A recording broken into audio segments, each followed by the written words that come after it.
Hey guys, in this video we're going to take a look at how you can enable or disable set time zone based on location on the Samsung Galaxy S24 series.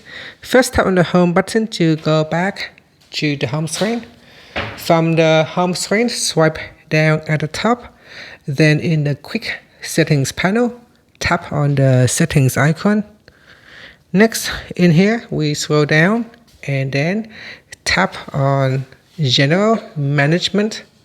Now go down and then tap on date and time, and then we go down and tap on set time zone based on location.